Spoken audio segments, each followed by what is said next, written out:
Good evening and welcome to Gwinnett County Public Library. I'm Amy Perry, an Adult Services Specialist here at the library. Thank you for joining our Author Talk series. Tonight, we are pleased to have author Sara Butler and our bookseller, Tall Tales Bookshop.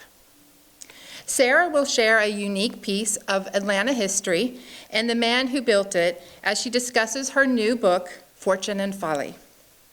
Sara Butler is the Director of Digital Marketing in Metro Atlanta, and this is her first book. Please welcome Sara.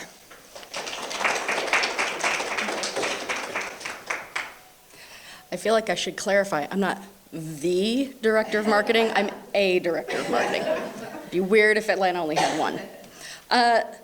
How's everybody doing? Good. We'll get things moving in here, right? Okay. Just so you guys know, I like to keep things casual because this, to me, is all about storytelling. And storytelling, I don't, script out a whole thing. You might see me looking down and kind of keeping myself on track because, there is a time limit. But if at any point while I'm talking, a question occurs to you and you want to pop your hand up, absolutely. Feel free to kind of let me know if you have thoughts or anything like that. But there will be time for Q&A at the end. But my first question for you guys is, how many of you know who Asa Candler Jr. is? Nobody. Nobody. I'm getting like a couple of shimmies. Okay, do you know who Asa Candler Sr. is? Do you guys, how many people here know what Coca-Cola is? All right, now we've gotten to the thing everybody knows. Okay, so way back when, so we're talking, this is, end of the 1800s, early 1900s. So there's this man, Asa Griggs Candler. He grows up in the boonies. He moves to Atlanta. He gets a job at a pharmacy. And he meets this guy, John Pemberton, who's got this awesome tasting formula that when you mix it with kind of sparkling water, it just is, it's a delightful tonic. And Asa Candler goes, I think I can market this thing. I'm going to yada yada the entire history of Coca-Cola because it ends up not being that relevant to the story. He ends up owning Coca-Cola and kind of making it what it is, right? So he starts making money hand over fist. He has 5 kids. He's got Charles Howard Candler. If you guys have ever been in town and been in Druid Hills, and if you've ever been by the Kellenwald Arts Center, that was Charles Howard's house. He had his second-born son, Asa Candler Jr. If you've been on that same road and you've seen a big old abandoned mansion just a little bit up Briarcliff from Kellenwald, behind a big stone wall, that's his house. There's Lucy Candler, the middle kid and the only girl. Her house is on Ponce. It's kind of hard to describe, so I won't, but it was called Rainbow Terrace. Big pink house. If you're ever driving down Ponce, kind of same in that area, big pink kind of looking house. Anyway, and then there's Walter. If you guys are familiar with Emory's campus, there's a mansion on Emory's campus, the President's House. It's right at the Lullwater Preserve. That was Walter's house.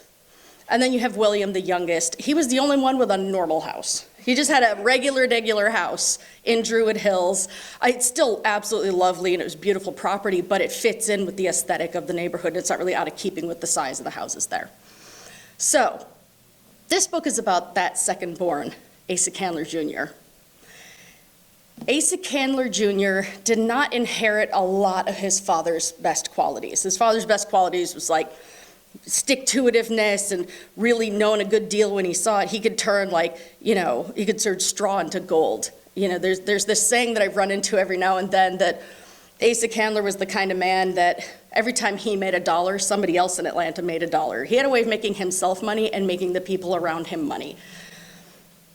Asa Jr., who I'll call Buddie, because it's just easier to distinguish them, and frankly, it's just fun to say Buddie Candler. As the second born, he was a handful. He was very spirited. Lots of stories about him getting into trouble when he was very little. He was sent away to school because his dad was like, I cannot focus on getting Coca-Cola off the ground, plus deal with the trouble you're getting into. Buddie ended up never really working for Coca-Cola. I did a lot of research on this, looking for his background, and I'll tell you a little bit about how I got into this project. I was going to read the prologue out of here, but I actually feel like I'm just going to let you guys read it because I don't want to repeat things that you guys will just immediately then run into. So, okay, so back in 2015, I'm exploring around with a friend in Atlanta, and we're looking for interesting places to go. And we hear that there's this abandoned, falling apart mansion that belongs to Emory, and it's on the edge of campus, and they let students go walk around there, so why not? So we go to have a look, and I'm like, that can't be true. It's probably just some, house that's just whatever. No, it is a big old mansion and a big old property and a big old pool house that we got into. We don't break in. We're friends. We're not going to jail friends. But we got to explore the property a little bit, and I was immediately fascinated. I was like, what is this doing here? If you drive through Druid Hills, it's not these big giant mansions with huge lots. It was this weird anomaly kind of sitting there. And it was unused. You could tell it was getting damaged. There was kudzu growing all over it. And so I decided to read up a little bit and find out what this was. There was a little bit out there written about him, but it was kind of the same stories that I kept running into over and over and over again. And so when you guys kind of shimmied your hands and said you've heard of him, do any of those shimmies include any little factoids that you've heard about him or heard about Briarcliff? So I'll share with you what some of the most common things in sort of Druid Hills and in Atlanta. The stories that come up the most is that Buddie Candler was the eccentric, I'm not going to disagree, second son of the man who launched Coca-Cola. He spent his money frivolously, I'm not going to disagree. He threw a lot of parties, and he was an alcoholic, also not going to disagree. He used to get drunk and sit on his balcony and glower at his guests, and now his ghost haunts the mansion because he's out for whatever. That part felt a little funny. The other thing that you hear a lot is, did you know that there used to be a zoo on the property? And I thought, there's no way. And if you spend enough time in Druid Hills and you talk to residents of Druid Hills whose parents and grandparents grew up in that area, everybody knows a story of some house in the neighborhood that has an elephant buried in the yard. And it was one of Buddie's elephants. And I'm like, this cannot be true, right? So I'm like, that's fine. I'm interested in the house. I want to learn about the house. So I'm learning about the house, and I find out there's these other mansions belonging to these other Candlers. And there are these stories, okay, Callanwald is called Callanwald because back in the old country, Ireland, it's where their ancestors came from. Rainbow Terrace is rainbow because of Lucy's colorful personality. And then there's Briarcliff, and then there's a period on that sentence and no explanation of why Briarcliff is called Briarcliff. You got Briarcliff Mansion, you got Briarcliff Road, you got Briarcliff Plaza, you got Briarcliff Apartments, Briarcliff everywhere. And I'm going, okay, where did this come from? And I could not find any answers to that. When I would find references, it would cite another reference, and I would go to that, and it would cite back to the first reference. I'm like, okay, are we just making stuff up here? There's got to be some truth to be found here. So that's really what set me off. Why is Briarcliff called Briarcliff? The intention really wasn't to dig into Buddie's life, but I did. So before I get into what I uncovered, I want to share with you guys just sort of how I approach the research and how I approach writing this. Because he's a very colorful character, it's very easy to exaggerate, but this is a man's life, and he's not here to explain himself. He's not here to defend himself, and so I feel a sense of responsibility for telling his story. So I'm going to tell you about a concept I thought about a lot while writing this book, and I call it resurrecting the woolly mammoth. So allow me to divert for just a second. Every now and then, slow news day, you might run across a science article. It's like, scientists are trying to figure out how to resurrect a woolly mammoth. They found enough DNA in the Arctic. DNA isn't complete, but they'll just take some elephant to just kind of drop it in there to fill the gaps. There's a well-known documentary called Jurassic Park that covered this topic. Maybe you've heard of it, right? That was the whole idea. You take that DNA, there's gaps in it, you take something that's similar to it, you bridge those gaps. Buddie's a woolly mammoth. Any historical figure is a woolly mammoth. As soon as people are gone, their history starts to degrade, and you start to develop gaps, right? Because not every moment in a person's life is documented, and their thoughts aren't documented, and things get thrown away, and sometimes a city burns twice, like Atlanta. So you have to go in there and collect as much of that woolly mammoth DNA as you can But then you're gonna have to fill the gaps, right? What you fill it with is elephant, right? It's conclusions that you draw from the evidence that you find. You're restructuring a picture of who Buddie Candler was with as much of that woolly mammoth DNA as you can find. But in every historical account, there's gonna be a little bit of elephant. And so what I want folks to know going into the book is my commitment from the start was to find as much woolly mammoth as I could and to have as little elephant as I could. But storytelling, you always have to pull in a little bit of elephant. And Buddie was a storyteller. And his stories were always a little bit full of bull. So I think he would understand if there's a little bit of elephant. But what I want to say is there's a lot of citations in this book. I have almost 300 citations in this book. Doesn't even scratch the surface of the amount of research that I did for it. He sounds like he's a myth and he can't be true, but he's true. He's real. I spent about 6 years researching this because, as I mentioned, I'm a marketing director, not the marketing director.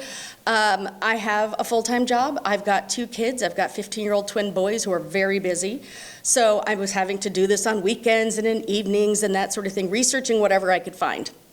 A lot of digital sources, a lot of in-person sources as well. It took about 6 years to kind of get his story pulled together because at some point you look at it and you go, I've got enough mammoth, right? I've got enough. I did a couple little gaps in there, I've got enough. But that was the question that always plagued me while writing it.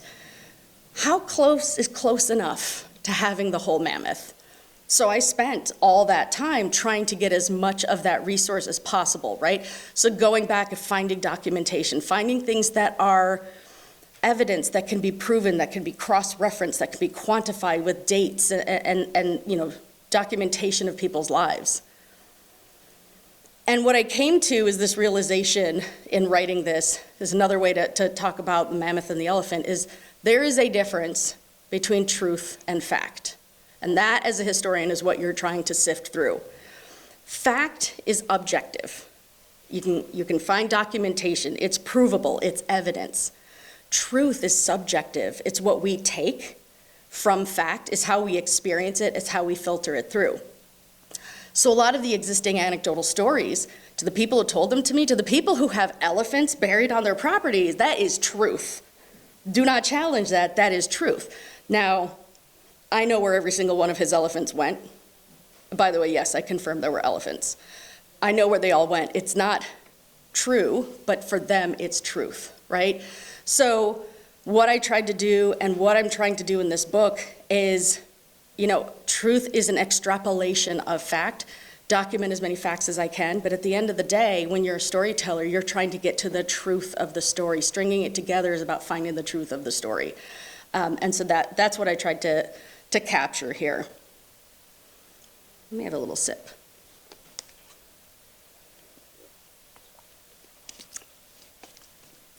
So, I wanted to basically honor the facts and try not to create new truths. But it turns out there were enough facts there that I didn't really have to. There's a lot of really good stuff. So that brings us to what I sort of called, Buddie Candler. So I started out looking for the mansion. And by the way, I know I teed up why is Briarcliff called Briarcliff. I'm not going to spoil it for you. It's about a third of the way in. I did answer it.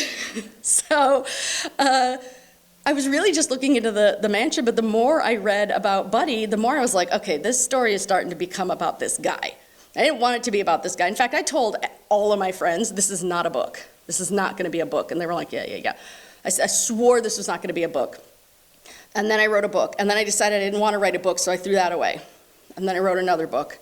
And I said, I don't want to do that, and I threw that away. And then I finally wrote it a third time and said, that's it, this one is a book. And I'm sorry I said it wasn't a book. And all my friends were like, we knew it was a book.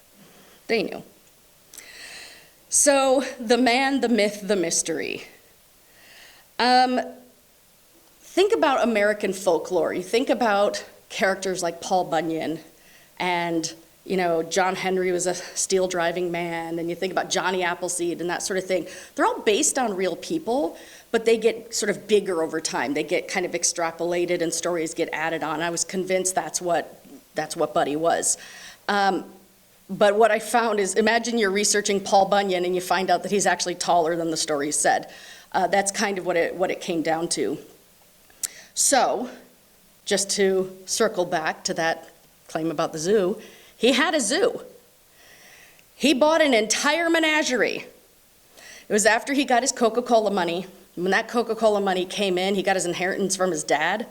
He was like, that's it, I'm building a mansion. And then it was feature, feature, feature, feature, feature, until one day, the rumor is, the story, the apocryphal story is he was drunk, quite possible it was during Prohibition, which ironically was his drinkinest years. He finds an animal peddler up in New Hampshire, and he says, send me one of everything, basically. He was a maximalist. In fact, all of the Candlers were maximalists. You ever go visit the Candler building downtown, the Candler Hotel, just look at the decor, maximalists. The Candler building, they didn't just build it with all of the white marble and brass and all of that. The inside of the elevator shafts are fully tiled, where no one's ever gonna see them. Maximalist. So Buddie says, send me one of everything. And the guy says, sure. And he also says, by the way, I don't have a zookeeper and I don't have cages, but we'll figure that out. So the animal dealer says, I got a guy, I'll send a guy. So this is guy Fletcher Reynolds, he calls him up, he's like, I'll pay you a bunch of money. Sight unseen, Fletcher's like, well, sure, I'll come down, I'll be your zookeeper. So one day, a train pulls up. We're talking 1932. A train pulls up at Emory in the depot there. If you've been to Emory's campus, the depot is still there. Maybe you can envision it. Coming in on those tracks. And they open up all those box cars and they put down ramps, and elephants start walking out, and lions, and a tiger named Jimmy Walker that came in from New York, and monkeys, and bears, and performing ponies, and then there were just cages and cages of birds. There were leopards. There were camels. He had kind of one of everything, just a massive. So how did they get then to his house? I don't know if you can envision where Emory is in relation to Briarcliff. It's a little bit of a walk. He just ties the ropes all together one by one, makes a big long line of these animals, and he marches them through this residential neighborhood of Druid Hills. His brother Walter was there. Walter's property butts right up against the train tracks. Those kind of the boundaries. And he watched these animals come off the train. He said, buddy, this is the biggest damn fool thing you've ever done. I'm going to correct that. The biggest damn fool thing you've done yet. And I love that he knew his brother well enough to say yet, because it honestly wasn't the biggest fool thing he did. So he gets them to his property and he stakes them out on the lawn. And he calls up his architect and says, I need a zoo. And his architect goes, I've never built a zoo. And he goes, well, I need it, get over here. So his animals just live on his front lawn, and he builds all the enclosures, and he puts them all in the enclosures, and at first he's calling it Briarcliff Zoological Park. Now there's a reason, actually he calls it Briarcliff Lodge before he calls it Briarcliff Zoological Park. He was a big game hunter, and there was kind of this trend at the time with very wealthy men during that time period. You got your mansion, and then you got yourself a private hunting collection. You guys familiar with William Randolph Hearst? Citizen Kane is sort of quasi about him. There's still zebras roaming the countryside in California around there because he had a personal zoo, which he would go out on hunting sort of expeditions on his own property with guests. Good evidence exists that Buddie brought these animals in because he originally wanted to shoot them. But then he got a lot of attention, and Buddie loved attention. And he loved Atlanta, and he wanted Atlanta to love him, so he decided, this is actually going to be a zoo. Grant Park Zoo already existed, where Zoo Atlanta is now. Didn't have a lot. They had one elephant named Maud. Everybody loved Maud, but they didn't have much else. So he's like, the zoo is here, everybody come to me. It's going to be real cheap. It's like 5 cents a person. I'm going to serve Coca-Cola, of course. And he opens it to the public and immediately starts hemorrhaging money. It is so expensive to have a zoo. The other problem is, you guys all live here, I assume. You've been here in the summer when it is hot and it is humid. Now imagine you're the neighbor who lives over that wall. Very quickly, he starts getting complaints from neighbors. The first complaint, interestingly enough, is somebody saying, we hear a lot of gunshots happening over that wall. And he responds and says, no, those are cars driving up and down Briarcliff Road. That's not me, that's them backfiring. It's gunshots. So the next complaint that he gets is, it's loud, it keeps us up at night, it's smelly, there's such a bad smell. There's so many more mosquitoes from the standing water. The waste is just washing into the gutter. And he goes, no, none of that's true. And he says, I brought in experts, and they said that they wished they could have so much sanitation and so much cleanliness. It's idyllic over here. And the next complaint is, the animals are escaping, and they're getting into our yards. And that is true. And Buddie says, no, I brought the warden from the DeKalb County Jail over here, and he said he wished his jail had such good security and locks that were this robust. They don't get out. They got out. There's this great story when I talk about mammoth versus elephant. This is not mammoth, this is elephant, but I love it because I would love for this to be true because it's ridiculous. Like the tiger, for example, got out of his cage. And where does a big cat want to go if it's free and it doesn't want to get caught again? It wants to hide someplace dark, kind of like a den. And in a residential neighborhood, that's probably under someone's deck. So there's a tiger under someone's deck in Druid Hills, and they have to figure out where. So they take a wagon, they load it up with meat, they jam a bunch of tranquilizers into that meat, and they just roll it up and down the streets waiting for the tiger to catch the scent of it. So the tiger will come out, eat the meat, fall asleep, and they take him back. That one's apocryphal. The one that is actually documented was a baboon that got out. Baboon got out, got into the neighbor's yard, got into the neighbor's car. She had her purse in her car. It ate $60 out of her purse. She didn't know it was in there, went out to go get in her car, opens the door, there's an adult baboon there. She sued Buddie for emotional trauma, and I frankly can't blame her. He denies it. It ends up going all the way up to the Georgia Supreme Court, and yes, he had to pay her. He had to pay her a lot. At the same time, the DeKalb County Board decided, well, we are missing out on some taxation opportunities here. So they pass a new tax that's on personal zoos. Anybody with a personal zoo in their yard now has to pay a special tax. Now, there's only one guy. It's clearly him. He's trying to fight that. That goes to court. He decides that enough is enough. The animals are costing too much. He's hemorrhaging money. And mind, he's only a year into this. He's only a year into this endeavor. He's getting sued left and right by neighbors for noise, for baboons, for nuisance, for all of this. And he says, fine, I'm done. And the story of him deciding that he was done with this endeavor came years later from Fletcher Reynolds that I mentioned, who was the zookeeper who came down to work for him. One day, Buddie, likely drunk, that's my elephant, that's not Fletcher Reynolds' elephant, likely drunk given the time period, his bear trainer doesn't show up one day. Buddie goes, I'm good with animals, I'll do the bear show. Buddie goes into the cage, and the bear quickly bites him on his finger. He gets real mad and he storms out. He goes right up to Fletcher Reynolds and he says, Fletcher, you are fired. You don't have a job here anymore. There's no zoo anymore. I'm going to get rid of the animals. I'm going to blow everything up. Just has a temper tantrum. Well, that got leaked to the press. And it made nationwide news that the rich guy who was the Coca-Cola heir down in Atlanta was going to blow up his zoo. So immediately backpedals like, no, zoo's good, zoo's good. But then he kind of files for bankruptcy. He'd created the Briarcliff Zoological Park as sort of a corporation to separate himself. And he says, I'm just gonna get rid of all of the fixtures, and I don't need to pay for them, by the way. I don't owe you guys that money anymore because it's the zoo that owes you the money, not me, and the zoo isn't making any money, so sorry. I don't have to pay my debts. That goes to court. He ends up having to pay for that. Ultimately, within maybe 2 years of starting this endeavor, he's now hat in hand going to Grant Park Zoo and going, you want some elephants? He's got 5 at this point. He's got Coca, Cola, Paws, Refreshes, and Rosie. Rosie was an add-on.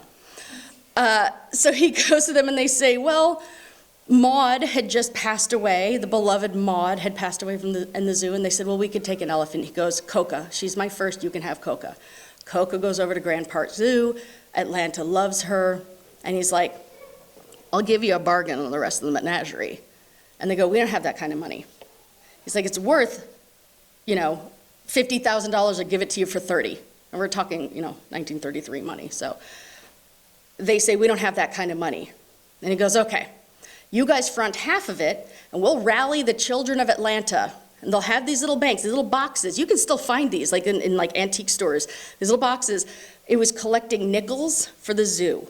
And children would go around and ask people to donate a nickel so they could save up enough money, thousands of dollars, to be able to buy the rest of the menagerie. It took until about 1935, but eventually they got the money together and Buddie moved most of his menagerie over to Grant Park and really sort of established the zoo that we have right now. It's a diversity of animals they did not have until that point. You can find pictures of those animals residing there and it matches his inventory. You can see the animals. Jimmy Walker, the tiger, did go over there. So he's out of the zoo game at this point. Now, one of the things I talk about in this book, Buddie has a 7-step cycle. I'm not going to be able to recall 7 off the top of my head without looking at it, but it essentially is start a big endeavor, spend wildly, make a big fuss out of it, start to wobble financially, crash spectacularly, and then go hide for a little while. So this zoo was one really visible example of that cycle. What I found is, if it happened once, you wouldn't call it a cycle, right? What I found is throughout his life, again and again and again, he followed that cycle. He's really, the symbol of Atlanta is the phoenix, the bird that burns to ashes and then rises from the ashes. That was Buddie. And he had enough money to be able to do that, and his dad didn't like to let him fail. So he could go and burn himself spectacularly down to ashes, lie low for a little while, and then rise from it and come up with another new idea. He's the reason we have the airport. He's the reason we have West Side Provisions. He's the reason we have the Claremont, the infamous Claremont. He's the reason the Fox went the way it went and almost wasn't a thing and then became a thing. He was in charge of the budget and the plan, which as it turned out was a really bad idea because that was his weakest personality trait. We have so many things in Atlanta that are because of his cycle. I have a friend who's kind of come along with me in researching this project, and she says, Atlanta's skyline is shaped by Buddie's failures. I really like that because in a way it's true. So let me scroll down a little bit. So finding all this information isn't as easy as just popping open a browser, right? Because these aren't stories that have been captured anywhere. There are a couple books out there that talk about the family, and there's some good sort of apocryphal stories from grandkids and that sort of thing. But a lot of this stuff just wasn't out there and never really been collected. So there are a number of different places. And what I found that the motto that I sort of lived by was go where the story is. So I wanted to show you go where the story is. You got to meet people. You got to physically go. I've driven places. I've climbed ladders. So this actually walking in here reminded me. He went to Emory when it was still out in Oxford, Georgia, which is right across the railroad tracks from Covington. The Oxford campus is still there. They have a delightful historic society there. And their library has materials that are not digitized, and I can't get them anywhere. So I was trying to answer some questions about his time there. So I take the day off work, I drive all the way out to Covington, I go to their library, and I'm just getting my book off the shelf, and an announcement comes over the loudspeakers. We're under a tornado warning. Will everybody please file into the bathroom and sit down on the floor and face the wall? I'm already there. I took the book with me. So I did some of my research sitting in the Covington Library in the women's bathroom, sitting on the floor, sheltering from a tornado. You do what you got to do.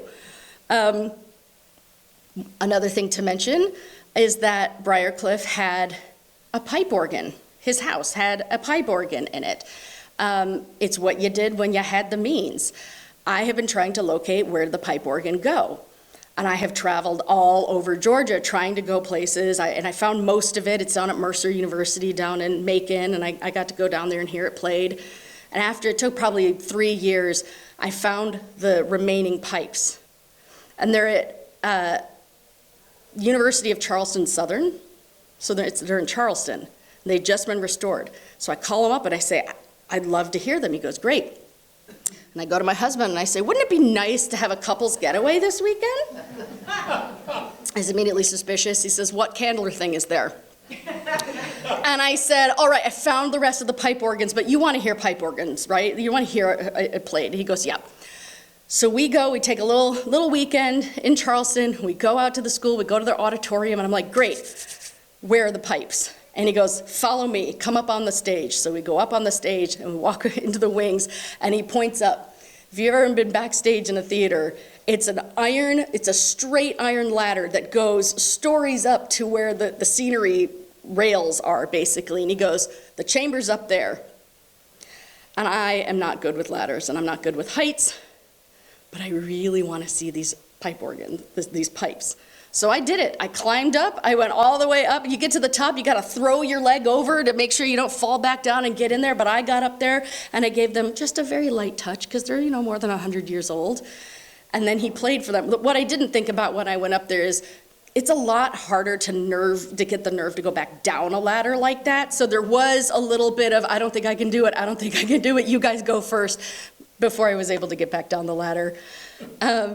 Some of the people that I met, like I said, the Historic Society in Oxford, they're absolutely lovely. They've done such a good job capturing their history. Hartwell, I've been up to Hartwell. Buddy lived there for a while. I learned a lot about their history. They have ruins of an old mill up there.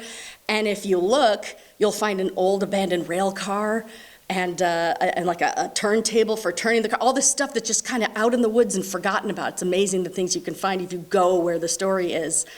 Macon, Charleston. Oh, one of my favorite parts of the research is meeting with magicians. Because I should mention that Buddie was a magician. He got really big into it after the zoo. It was kind of before and after the zoo, kind of like, it was before the zoo. It was a big obsession. And this may sound familiar. He called up the #1 manufacturer of magical apparatuses in the United States and said, give me one of everything. He has a third-floor ballroom, filled it with magic apparatuses.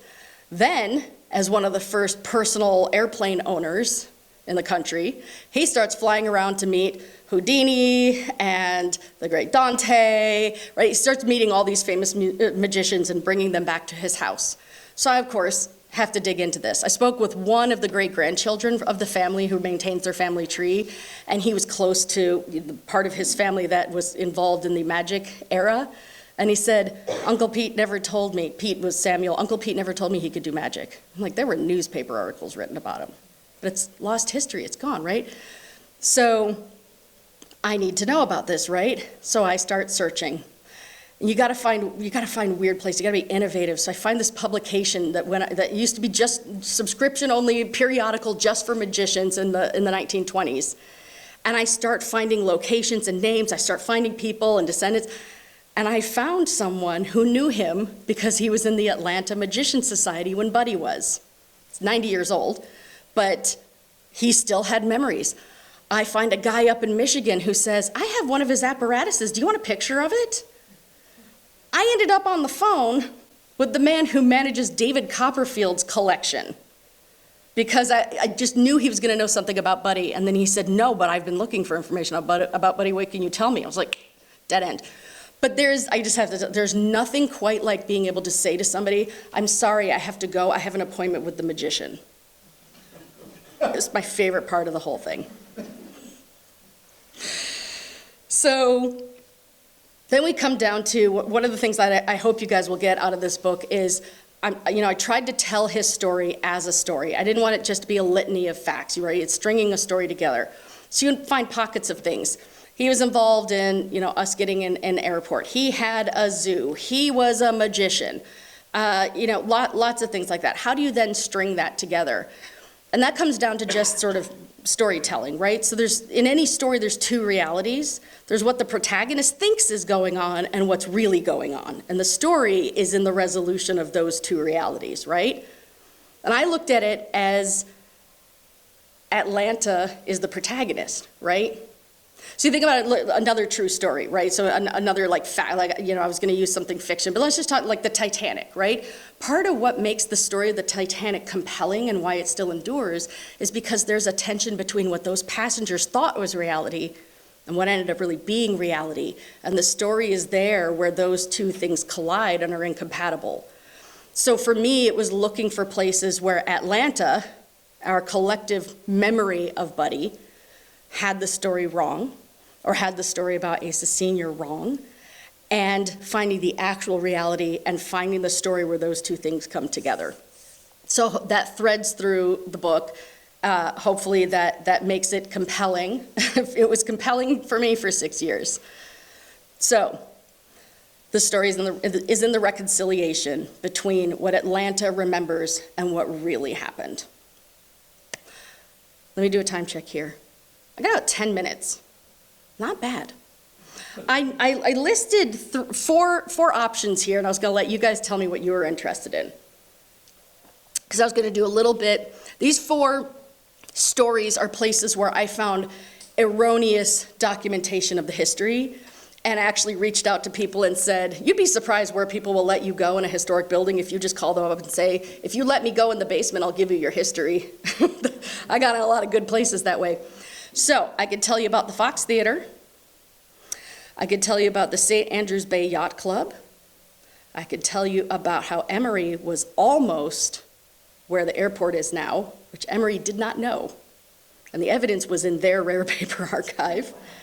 Or I could tell you the story of how his failure created the world's busiest airport. What would you guys want to hear? Emory. You want to hear about Emory? Yeah, one of the main reviewers, when I went through UGA Press for publishing, which is really sort of more of an academic publisher, but they were my #1 choice because they are exceptional. And one of the things they do is they bring in historians to read a submission and go, does this jive with what you know about it? So they brought in Emory's official historian, and his note back to me was, I didn't know about that. I'm like, that's pay dirt, right? That's what you're trying to do when you're looking for lost history. So, okay, Emory. Emory was, and still has the campus out, like I said, in Oxford, Georgia. So you go past Stone Mountain, you keep going until you get to Covington, you cross the tracks, and it's right there. It's a beautiful old campus. Most of the Candlers went to Emory.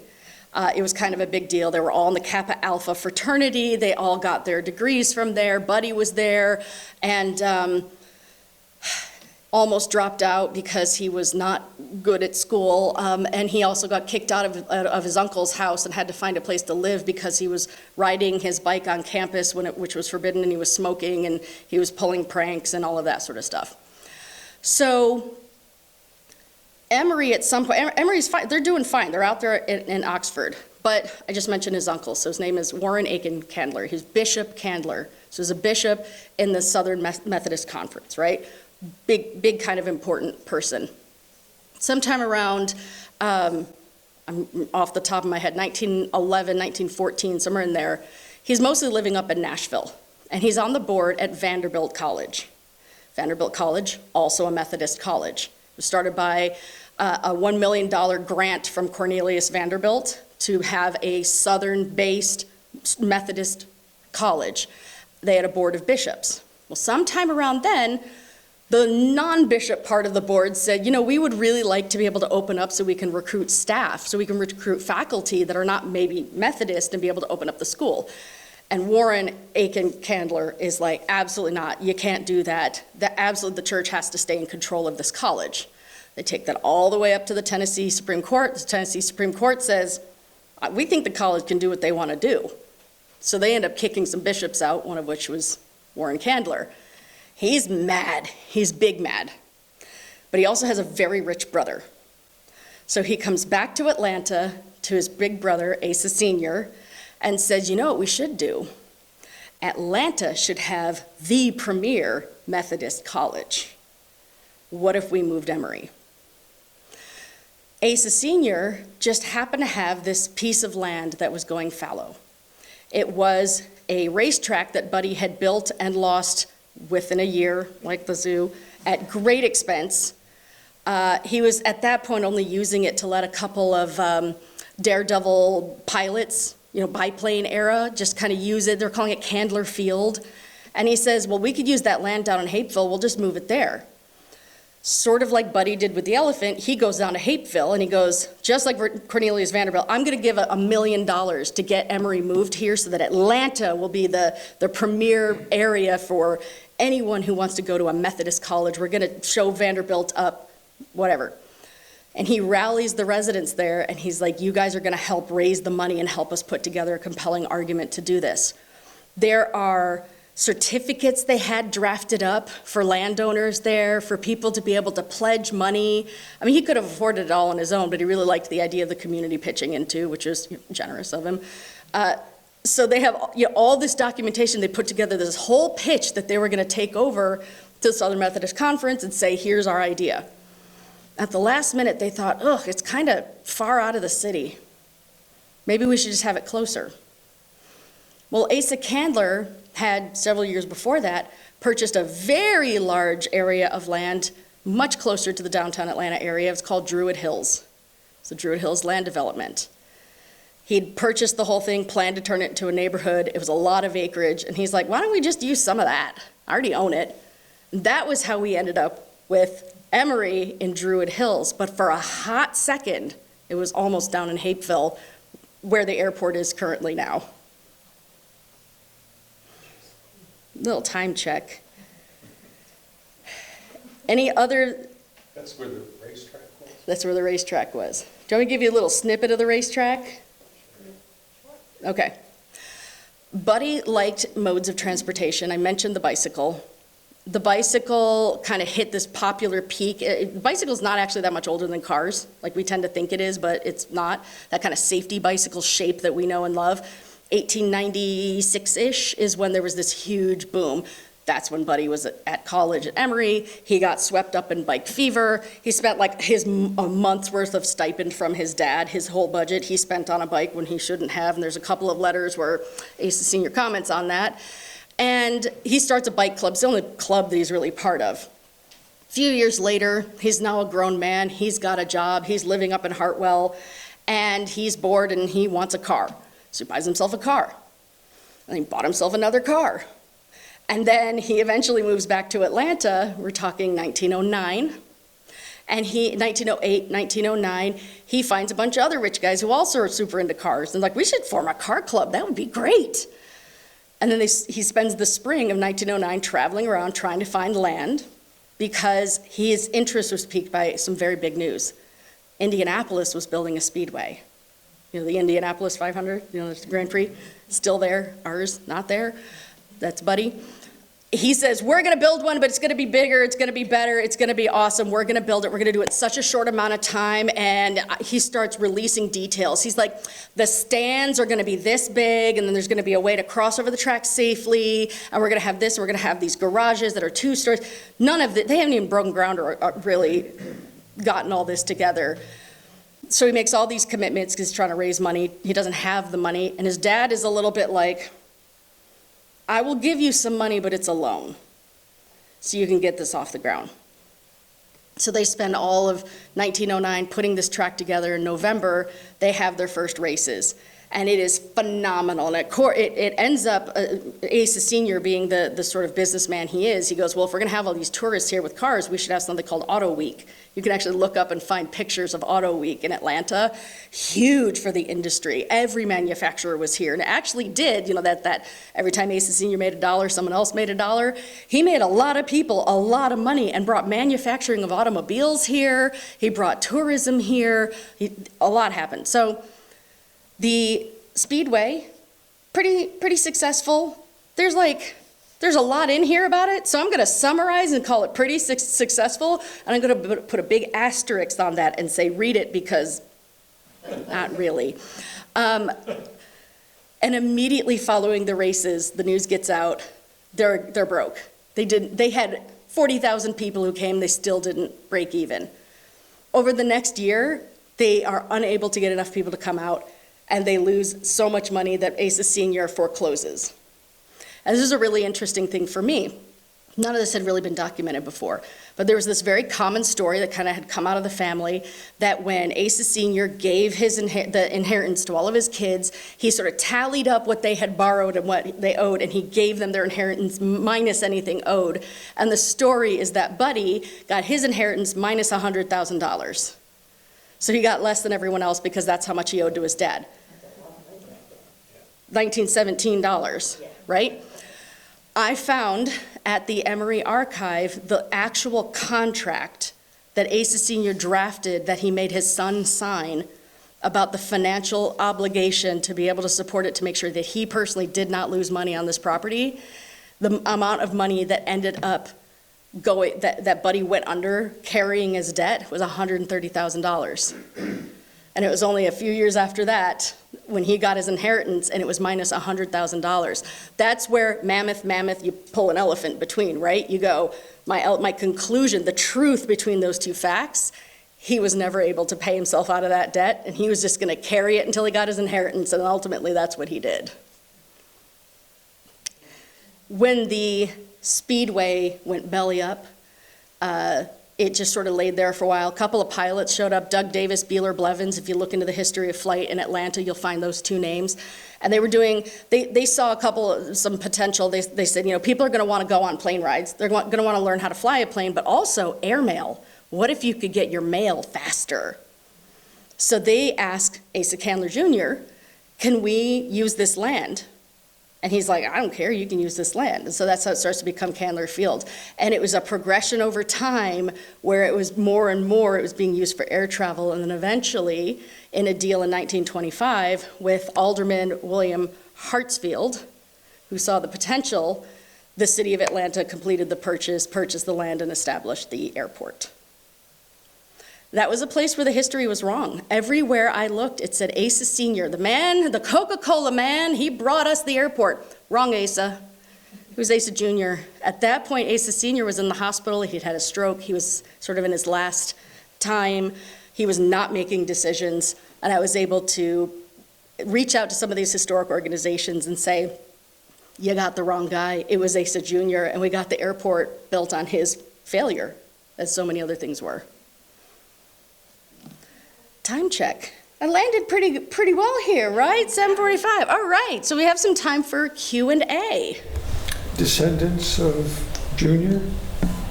Lots of them.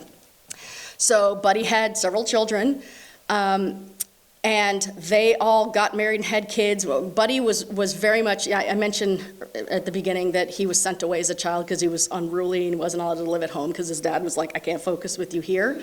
You see that reflect in his life as an adult. All he wanted was a home that was his forever home, basically. There's actually a letter where he says that. I've been in boarding houses most of my life, and I just want a place to live. So he has lots of kids. He raises them. When they have kids, he's like, there's room, pack them in. He has grandkids that live at his house, and they have memories of being there. He wanted people there. He wanted family. Very, very family focused. A lot of them, so a lot of the Candlers have kind of spread out across the country. A lot of them are still in the southern and kind of like the southeast seaboard kind of area. But up until, I believe, 2021, his grandson, Asa 5, was still living in Sandy Springs. And he was at the grand opening of the Candler Hotel when they brought it out of, it was basically crumbling and falling down. They turned the Candler building into Candler Hotel, and they had a grand opening, and he was able to come and attend that. That was December of 2019, right before the pandemic shut them right back down again. So they opened and immediately closed. But they're still open, and it's beautiful. I recommend going. I sometimes will do little history tours down there and say, let me tell you about the Candler building, because it is absolutely stunning. So, it is in the heart of downtown. So it's on Peachtree. If you're heading south on Peachtree, it is just before you hit 5 Points. So there's Woodruff Park there, right? And then Marietta Street that goes by. It's this almost wedge-shaped building. On the back, you see kind of the two wings coming out of it. It's got these little buttresses. Purely cosmetic. People were afraid it was so tall. It was 16 stories, and that was the tallest tallest building in the city at the time. People were afraid that the carvings and decorations might fall off and maybe the building would crumble. So he added these sort of like buttresses that really are not load-bearing at all, and it was just to reassure people that the building wouldn't fall. But the thing is, they were maximalists. Civil engineers have looked at all these houses and the Candler building and said, there could be an earthquake here and everything could be leveled and all those Candler structures will still be standing. They are built like fortresses. Maximalists. Any other questions? No questions. Any connection between the family and the Piedmont Driving Club? So, Piedmont Driving Club actually predates any of the like automobile driving clubs. So it was originally like horse buggy, right, driving club, right? And it was more his father's generation, right? His father's and kind of that sort of generation. He was very much into, we're gonna form our own club and we're the young people, so we're gonna do it our way. He formed it was the Atlanta Automobile Association, the AAA, and they ended up they changed it it was Atlanta Automobile Club, and they had to change it to association because AAC was already the Atlanta Athletic Club's initials, and there was all this confusion. The man who he started it with was Ed Inman. They co-founded it. Ed Inman, who has the Swan House at the Atlanta History Center in Buckhead. It was his Inman Park, his family. So he and Ed Inman started that club. Then they had a falling out, which if you read it, you'll find not uncommon. And then they parted ways, and Ed Inman said, well, we're gonna form our own club. It's the Fulton County Automobile Club. And Asa Jr. said, well, my club is still the AAA, and we have the track, and you're not allowed to use our track. If you wanna race, you wanna drive around, you can go to the Piedmont Driving Club for all we care. So there's a little bit of a schism there. Yeah. Buddy had a way, if you were his friend, he was probably the nicest person you ever met and would just treat you wonderfully. But if you crossed him, he would ruin you. I have examples. I have woolly mammoth. Any other questions? Oh, right there. Are there any things you weren't able to ever find the answer to? Like any big questions that are still out there? So I've managed to solve all of the mysteries.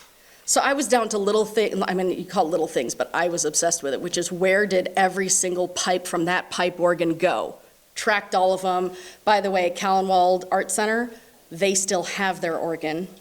Buddy's is bigger because they were kind of in a little bit of a contest. They still have their organ. It needs to be repaired to play. I've heard it play. It's phenomenal. If you've never heard a pipe organ playing in a residence, it's wild. So I hope they get it repaired. But I did find out where the organ was. We had this mystery. There was one rank of pipes called the solarium pipes. And I was like, there's no way there was a pipe organ in the solarium across the house. I worked with the architects who are currently saving the property and are redeveloping the property and trying to restore it to its historic kind of layout and design. And together we figured out where those pipes went. My remaining mystery is an elephant, right? So I talked about woolly mammoths and elephants. I mentioned that Buddy was a big game hunter. In 1950, he went to Africa with Asa 5, who I mentioned, who was out in Sandy Springs, took his grandson, flew over to Africa to go on safari. Spent a good few weeks there. Shot a big bull elephant, like they don't even grow them that big anymore, unfortunately. Shot a big bull elephant, brought him back. He actually, so Buddy was into superlatives. He kind of had a one of everything view with his hunting trophies. So his taxidermy collection was the largest privately owned taxidermy collection in the Southeast. And he used to store it over at Westview Cemetery. If you guys are familiar with Westview Cemetery, west of town. Oh, he owned it. He owned Westview Cemetery. He built that mausoleum. He built a room out there and moved all of his animals out there, all his stuffed animals out there. I have the inventory. I have a scan of the inventory. The African elephant went out there. There are people still alive in Atlanta today who remember being kids and going on field trips out to Westview Cemetery to see the taxidermy room, and they remember that big scary elephant. And then at some point, after Buddy passed away, the new owners were like, in the 70s, they're like, we don't need these anymore. We need to get, they're not, what are they doing at a cemetery? And they get in touch with Fernbank, and they say, would you like some taxidermy? If you go to Fernbank Science Center, not the big natural history museum, but the Science Center, and you look at their taxidermy collection, that's mostly Asa Jr.'s original taxidermy collection over there. But I can't find the elephant. Sometime it was over at Westview, and I have it on the inventory, but it was never, I believe, over at Fernbank. Who took the elephant? It is a giant elephant. How does it just disappear? It is keeping me up at night. So right now, and as I'm doing talks, I'm glad that you brought that up. I'm charging people with, if you know anything about a mysterious stuffed elephant, please let me know because I'm looking for it. Did he have the whole elephant down there? The whole elephant. He had a whole elephant, and then he had some elephant feet that were like, one's a stool, and I think I've located somebody who has the stool, one of the stools. And, like, they used to do elephant feet as like, umbrella stands. And then he had another pair of tusks that were just mounted. I don't know where any of those ended up, but I do have a lead on one of the feet. So at some point I may be saying I have to go, I have an appointment with the taxidermist. It'll be like the magician all over again. If there are no other questions, we can shift things over here, shift the festivities over here. Thank you guys for coming tonight. I hope I didn't ramble too much. I figure it's not fun if I just read off a page, but I am on Instagram. I'm at Asa's Briarcliff. I have a website, asasbriarcliff.com. There's a form there. If you just want to email me, you can submit through there to email me. If you know of anything, if you hear anything, if you have questions, or you just know of somebody else who is interesting in Atlanta history, drop me a line. I answer all emails and Instagram messages. We go to a lot of these events. I'm president of the Friends of the Library for Gwinnett, and my husband's a treasurer. Your presentation was one of the most interesting ones I have ever been to. Thank you. Thank you for saying that. Very animated, and it was great. Marketing person. We're all about getting the slogan in there and telling the story and hooking your attention. Yeah. So thank you. I appreciate it. Shall we move? All right. Thank you guys so much. Thank you. Thank you.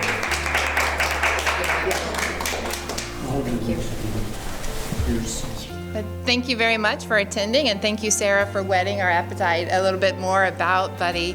And I'm very interested to get a hold of the book, and I'm sure everyone else is. So we have Tall Tales Bookshop if you haven't got your copy, and Sarah will stay after to sign a book, and we hope to see you soon at another one of our author talks. Thank you and have a good evening.